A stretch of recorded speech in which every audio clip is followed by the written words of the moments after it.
बाबा मोमो कस्तो रहेछ खानुस् त लु खाएर देख फाइनली यहाँनिर बनिसकेको छ कोही कस्तो हेलो साथीहरू आज चाहिँ हाम्रो घरमा बन्दैछ के बुढा मोमो बन्दैछ अनि मोमोको लागि चाहिँ जिन्जर कट गर्दै हुनुहुन्छ अब यस्तो घरमै सेफ हुँदाहुँदै किन बुढीको हातले दुःख पाउनु भनेर चाहिँ यस्तो कट गर्दै हुनुहुन्छ अनि यो चाहिँ हड्डीको चाहिँ के बनाउने बाबा सुप हड्डीको चाहिँ सुप अनि हामीले चाहिँ चिकन मोमो बनाउन लागेको छौँ साथीहरू चिकन मोमोमा चाहिँ धनिया अनि यो अदुवा अनि चिकन छ अनि यहाँ छ हाम्रो प्याज अनि यो चाहिँ मेरो भुन्टीको लागि यहाँनिर अब यसमा पनि मिक्स गर्नुपर्ने हुन्छ अनि यहाँ सोया सस हालेर अनि हामी ल हेर्दै गर्नु होला अनि के भन्नु त्यही हो यहाँ चाहिँ मिक्सचरमा मेरो बुढाले ग्राइन्ड गर्नुभएको छ के भन्नु पापा बिटरुट जुस यो बिटरुट जुस चाहिँ हामी आटामा हाल्नेछौँ अनि हामी चाहिँ आटाकै मोमो खान्छौँ प्रायः जस्तो बजारतिर गयो भने त खाइहालिन्छ तर घरमा चाहिँ आटाकै बनाउँछौँ अझै मजाले मिक्स पिन्नुपर्छ होला हौ त्यहाँ अझै छ अझै मजाले अनि यो चाहिँ छ मेरो छोरीको लागि मोमो यहाँनिर छ यो गाजर अनि यसलाई के भन्छ पम्पकिन फर्सी अनि आलु अनि यहाँ थोरै छ चिकन अनि यो चाहिँ हाम्रो लागि अनि यो चाहिँ सादा सिम्पल बनाउँछु हामीले खाँदाखेरि उसले पनि खान खोज्छ होला नि त नि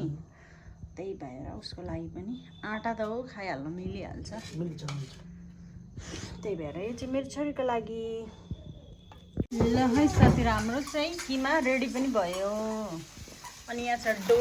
चाहिँ दुई कलरमा बनाएको छ बिटुट हालेर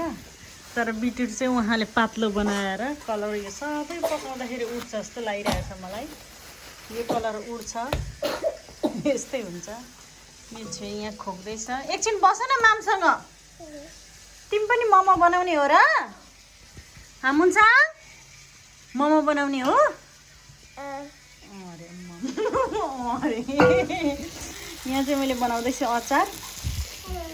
अनि यहाँ चाहिँ बुढाले बनाइसक्नु भएको छ सुप अनि यहाँ चाहिँ अचारको लागि अहिले मैले भटमास र तिल हालेको छु अनि यो हल्दा यसको योभन्दा अलिकति गिलो बनाउँछु अनि हुन्छ अचार अकबरी खुर्सानी हालेर हुन्छ हजुर भन्नु मम्मा भन्नु त आउनु नि आपा भन्नु आपा आमा भन्नु बेसी उसलाई इरिटेट गर्नु हुँदैन सोध्नु पनि हुँदैन हाम्रो सेफले चाहिँ यहाँ डबल कलरवाला यो आटाको डो चाहिँ रोलिङ गरेर गइसकेको छ यो के हो यो अब यी धामन सापभन्दा लामो छ त यहाँ चाहिँ दुईवटा कलर छ साथीहरू यो दुईवटा कलर अनि त्यसको लागि रेडी गर्दै हुनुहुन्छ उहाँ हाम्रो पर्सन सेफले अनि उहाँ चाहिँ इनिमी लभर हुनुहुन्छ लभर हुनुहुन्छ 24 घन्टा हग्दा मुद्दा सुत्दा 24 घन्टा अबे यो त क्यान्डी जस्तो भयो यार हेर्नु त हेर्नु त यति सानो पनि हुँदैन ल मोमो पास्ता बनाउने के हो तपाईँ बनाउँदै हुनुहुन्छ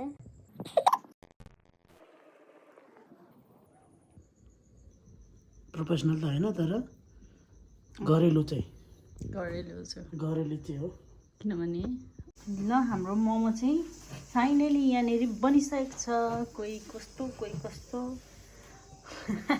भित्रको किमा सबै देखिरहेको छ अनि यहाँनिर हाम्रो सर चाहिँ सफा गर्दै हुनुहुन्छ साफसफाइमा पनि ध्यान दिनुपर्छ यहाँ चाहिँ नानीको लागि बेग्लै खाना पनि बनाएको छु नि त त्यो दुईवटा मोमोले मात्रै अगाउँदैन मेरो छोरी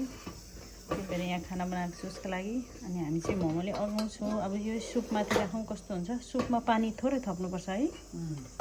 नयाँ पाक्दैन नि त। ल गरिहालौँ, तातो पानी हालौँ है। कस्तो रहेछ मेरो छोरीले फर्स्ट टाइम मोमो खाँदैछ। हामा गर्नु त, हाम्मा गर्नु न। यता यता यता हेरेर, यता हेरेर हो। ल हाम्मा गर्नु, हाम्मा गर्नु। यता यता हेरेर क्या। मिठो नाच्नु न त लु। अब्बुई कसलाई हेरेको हौ त्यसरी। नाची गर्नु त लु छिटो। सानो मुन्साङ मिठो छ भने नाचिदिनु लु छिटो। मिठो छ भने नाचिदिनु न, मिठो छ भने नाचिदिनु त लु। गर्नु छिटो।